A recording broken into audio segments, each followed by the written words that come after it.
Olá, começa agora mais um Contraplano com muita cultura e informação para você aí de casa. Hoje o nosso bate-papo é com a professora, escritora e contadora de história Maria Guimarães. Nós vamos falar sobre leitura, contação de histórias e o incentivo a jovens e idosos a entrar neste universo. Dona Maria, seja bem-vinda aqui ao nosso programa. Prazer tê-la aqui conosco. Obrigado. O prazer é todo meu. Dona Maria, para a gente começar, você durante muitos anos foi educadora, contadora de histórias. Conta um pouquinho para a gente da sua trajetória. Eu fui professora há 40 anos, né? Aqui em Jacareí, Paraibuna, São José, Arujá, Santa Isabel, São Paulo. Minha vida sempre foi como educadora. Sempre gostou de... Sempre gostei e sou professora por amor. E depois de aposentada, né? Sempre fui trabalhando em prefeitura, estado, particular, tanto que me aposentei pelo estado, pelo INSS. Me adentrei a esse universo, que é de contação de história, para atender essa geração que vem vindo aí e que necessita tanto de um contador de história. Entendi. E você, além de contar história, você também escreveu alguns livros, né? Que a gente tem aqui, esses 2 livros que foi de sua autoria. Quando que você se descobriu na escrita, em começar a escrever? Bom, eu já vim de uma trajetória de poesia, né? Sempre gostei de poesia, participei de vários concursos, trazendo medalhas para Jacareí. Mas, assim, a minha situação de escrever, sempre gostei de escrever, né? Mas eu tive uma situação depois, em sala de aula, sempre escrevendo e tudo. Quando eu me aposentei, eu entrei na casa do idoso e a assistência social do município gostaria que eu escrevesse histórias para os idosos. Aí eles me davam o tema, eu escrevia as histórias e capacitava os idosos para contar a história nas creches. Aí, como eu colecionei várias histórias, eu me aventurei, né, nessa situação de escrever um livro, Sorria com as Histórias da Maria. Esse foi o primeiro livro. Meu primeiro livro. Lançado em 2014. Isso. Tá certo. Lancei aqui em Jacareí, né, aí no Museu de Antropologia. Foi muito bem aceito. Fiz 3 edições. Muito feliz com esse livro. E como que foi o lançamento do livro aqui em Jacareí? Ah, maravilhoso, porque eu fiz uma coisa diferente do lançamento. Porque eu tive um respeito com aqueles que adquiriam o livro. Uhum. O que eu fiz no lançamento? Eu fiz, esse termo até não sei se pode ser muito apropriado para livro, mas eu fiz uma degustação do que eu colocava no livro. Eu fiz um telão, uhum, né? E fui apresentando as situações do livro, obviamente sem contar o que era o livro. E com a situação assim de piano, de violino, e sempre preservando a situação da escrita, que eu achei muito importante, né? Essa situação de escrita. E não obriguei, não vendi livros. Eu não vendo livros no lançamento. Mas como que você preservou a situação da escrita? A preservação da escrita justamente não apresentando a situação da escrita, mas sim a movimentação das histórias. Entendi. Como eu faço? Quando eu apresentei o outro livro, que chama A Florzinha Diferente, uhum, como eu apresentei para criança, não era assim a escrita, mas os próprios personagens. Entendi. Porque como a criança está no período operacional concreto, ela só acredita no que ela vê. Então eu apresentava, por exemplo, a bruxa, mas não a escrita, não. Porque daí ela teria que procurar no livro, eu incentivo a leitura. Uhum. Eu tenho que incentivar as pessoas a comprarem meu livro para ver. Então, meus momentos de amor, estava no livro. Meus momentos de amor. Então, vinha o violino tocando, né, uma música do Roberto Carlos. Pra envolver aquele clima. E eu me envolvia. Respondi. Respondido. Foi uma coisa lúdica, que as pessoas puderam participar das histórias. Exatamente. Sem saber a história. Isso. E outra coisa, eu não vendo livro, não autógrafo livro. Até foi uma insensatez, assim, até... Sabe por quê? Porque eu acho que eu tenho que respeitar. Vamos supor que eu dou esse livro, o que eu fazia? No dia, eu fiz uns marcadores de livro com o meu contato. Uhum. Aí as pessoas viram o livro eu acho que eu quero adquirir um livro da Maria. O que eu fazia? Eu dava o marcador de livro com meu contato e falei, você pode comprar. Não necessariamente no lançamento. Porque você vai no lançamento, às vezes você não gostou do livro. E quando o pessoal faz o autor, você não pode disponibilizar o livro. E todo mundo que adquiriu o meu livro, eu falava assim, depois que você lê bastante, doa para uma escola do Estado, para uma biblioteca municipal o livro. Certo? A partir do momento que eu autografar, perde. E daí, então, a criança ia ler, manusear, e eu achava mais importante. Como eu fui educadora e professora, eu preferia estar na biblioteca da escola. Então, muito legal, porque aí você incentiva a pessoa a ler e também a outras pessoas lerem aquele livro, não só ela parar ali, né? Exato. Se para na biblioteca da sua casa, não tem por onde. E eu sei que tem muitas escolas que eu, inclusive, lecionei que já tem meu livro na biblioteca. E eu estou muito feliz. Que legal, uma ideia interessante. Até hoje eu não tinha visto. Então, ninguém viu. Todo mundo fala, mas a Maria é contadora de história, ela muda as coisas. Mas eu acho um respeito. Eu acho um respeito a quem vê o livro. Porque às vezes você vai num lançamento de livro, você não gosta. E você está ali, você é obrigado a comprar. Você fica meio constrangido, né? Maria não faz isso.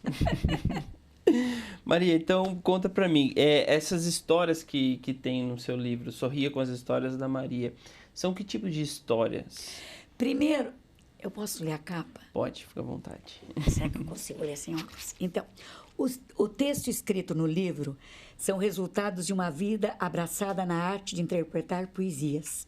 Textos e versos que traduzem os momentos artísticos da autora. Muito simples, refletindo o que pode haver de melhor quando se fala de vida, família e poesia. Então, o que eu fiz? Família. Tem a minha história. Eu participei de uma história. Uhum. Depois, de vida, né? Das minhas vidas profissionais, fiz muito acróstico, porque todo mundo me convidava, você faz um acróstico? Faço. Então, homenageei psicólogas, pedagogas, Fórum do Idoso, eu fazia os acrósticos, né? Depois teve meus momentos de amor, né? Vida, família, poesia, tem meus momentos de amor, né? Tem homenagem aos meus netos e depois as minhas próprias histórias que eu escrevi. Tem o Saci Juruquivi, tem algumas no final, tem algumas histórias que eu escrevi.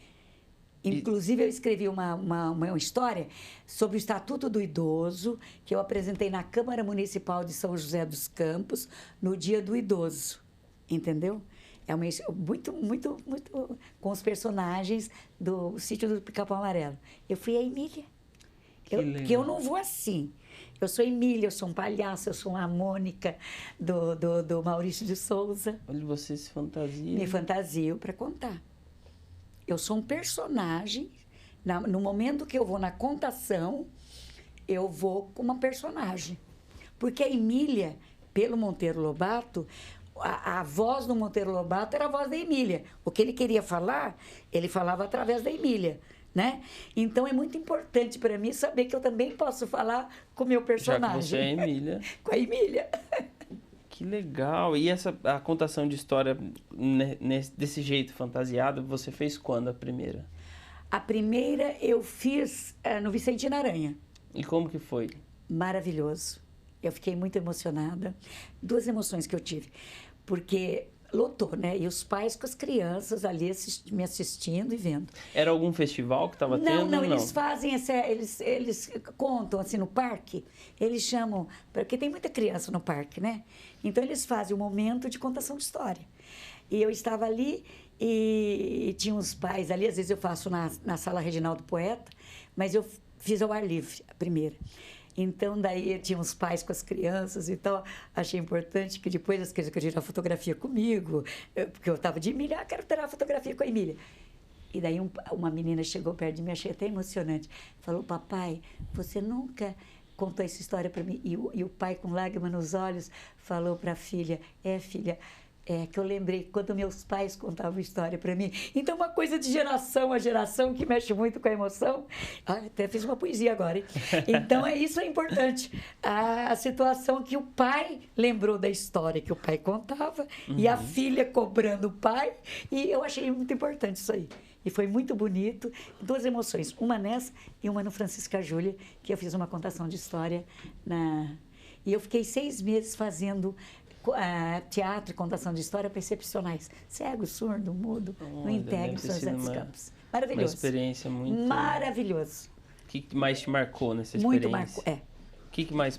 Tem alguma coisa que você pode contar pra gente que marcou bastante? Essa situação no Francisca Júlia. Porque eu já tinha apresentado para idoso, para adolescente, para criança.